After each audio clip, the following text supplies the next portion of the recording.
welcome everybody to Colleen's Hollywood Sights Drive-By Tour. This is just a fun little way that I thought to get out and about while still staying safe during this time and sharing a little bit of one of my passions, which is Hollywood history. And so we're gonna go drive by some cool sites and I'm gonna tell you a little bit about them. So let's get going.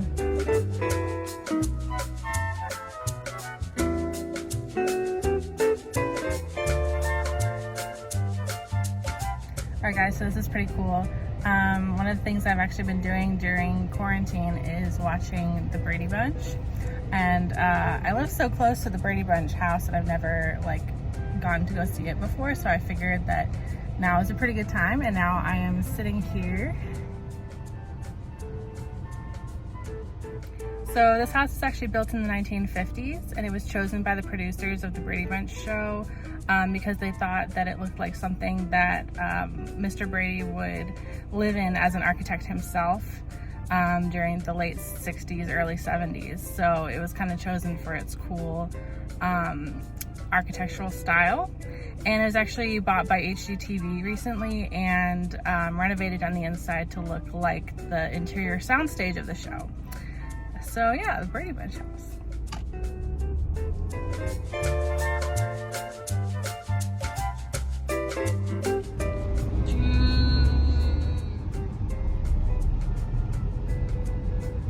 This is so cool. This is the Ennis House. Kind of hard to see, there's some trees and stuff, but this was built by Frank Lloyd Wright in 1924. And you can see he uses the interlocking cement blocks, which he uses in a few of his houses in the area, inspired by ancient Mayan temples.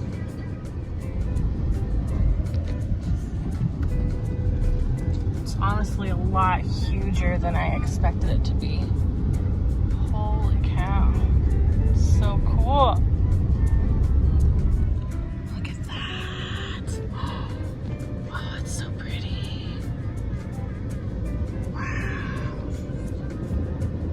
It's actually been used as filming location for a lot of movies and TV shows, more famously for Blade Runner, I think Buffy the Vampire Slayer, a lot of other cool stuff. So yeah, built for Mabel Ennis in 1924 by Frank Lloyd Wright. This is the Ennis House. Oh, I'm actually blown away. Here's the gate.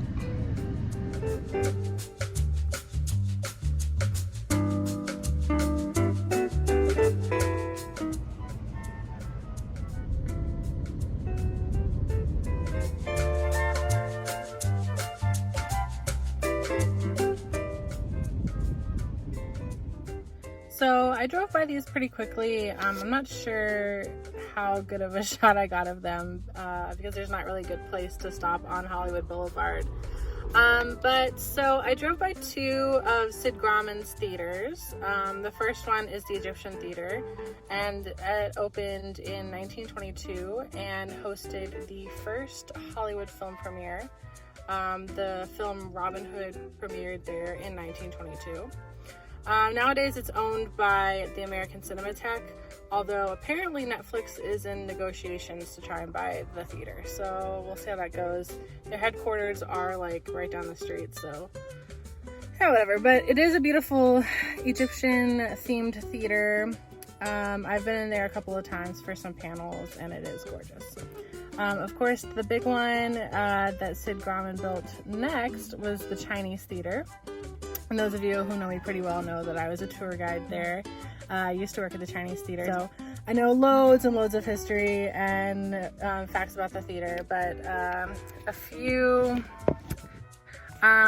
just little tidbits is that the theater opened on May 18th, 1927, with the premiere of Cecil B. DeMille's The King of Kings. A lot of movie premieres nowadays famously take place at the Chinese Theater, as well as a lot of movies throughout history. One of the other most famous franchises to host all of its premieres at the Chinese Theater are the Star Wars movies. The first one premiered there in 1977. Of course, the Chinese Theater is also famous for its handprint and footprints out in the forecourt. There are tons and tons of handprints and footprints of famous people. Douglas Fairbanks and Mary Pickford were some of the first ones there. Of course, there are now other cool prints other than just handprints and footprints there. Like Betty Grable did an imprint of her entire legs in the cement. The Harry Potter cast, they put their wands in the cement, stuff like that. So it's definitely a cool spot to go check out. A lot of cool history there. Yeah, Graumans Chinese Theater. Alright guys, this is the Dr. Jon Stewart House, another Frank Lloyd Wright house. A little bit, actually much smaller than the other one, but still down here in Hollywood. This isn't actually a filming location necessarily for any movies or anything, but there's actually a bathroom in Hollywood Studios at Disneyland where they actually modeled the Mayan interlocking block stone style. It's actually directly based off of this Jon Stewart house. So if you're in California Adventure and you see that bathroom, this is a house that it's actually modeled after. It was built in 1923 for Dr. Jon Stewart, again by Frank Lloyd Wright, again using the Mayan revival style. So let's see if we can get a better shot of it, because I'm kind of parked on the other side and it's a little, but yeah, I'm a huge Frank Lloyd Wright fan. Forgive my windows. Here, let me put it down. Oh, it's so cool though. Look at that. Beautiful.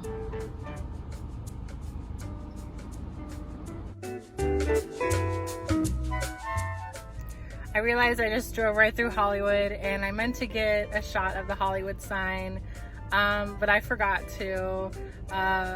Also, there wasn't really a great place to like stop and actually video the Hollywood sign, but I was going to talk about it for a minute.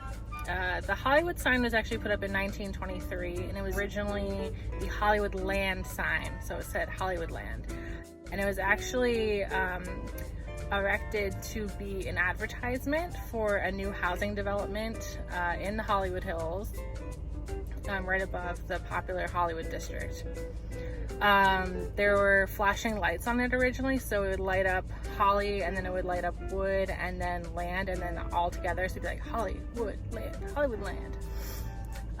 But then it kind of became associated with just all of what Hollywood meant, especially with the rise of American cinema, and when it became really super popular. So yeah, they left it up, but unfortunately over time it got vandalized, you know, it's been exposed to the elements, so a lot of it broke down, and they removed the little land part at one point, but it was restored in 1978, and so that's what we see now, and there's a ton of security measures to make sure that people don't go up and vandalize it anymore.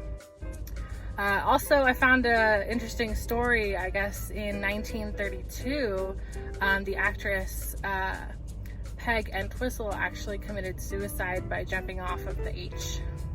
So that's interesting and tragic. Yeah, the Hollywood sign. You see it every day. There's a lot of history behind it, so it's kind of cool.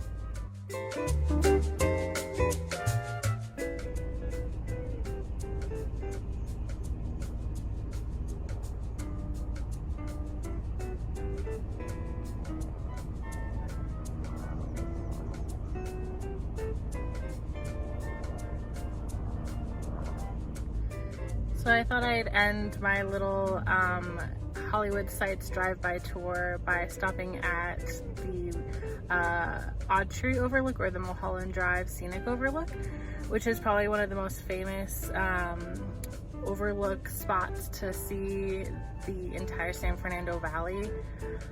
I always think of actually that in A Cinderella Story, where they're parked looking out over the valley I think they're there at the end and sometime during the movie as well. So I always think of that when I think of this particular lookout. That's where they filmed that. I was hoping it would be a little clearer. Also, the actual lookout area itself is technically closed off right now, so I'm just kind of like parked here at the edge, looking out over the valley at pretty much almost sunset. So yeah, it's really peaceful and really pretty up here. So enjoy the view.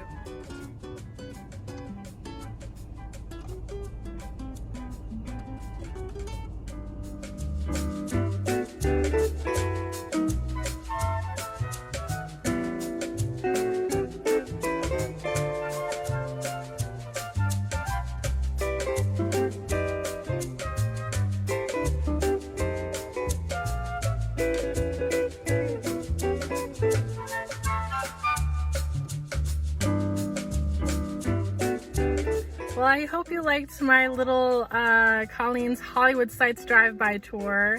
If you can think of any other cool sites that are drive-byable, let me know, and maybe I'll do another one later if I get bored again and feel like going out for a little spin.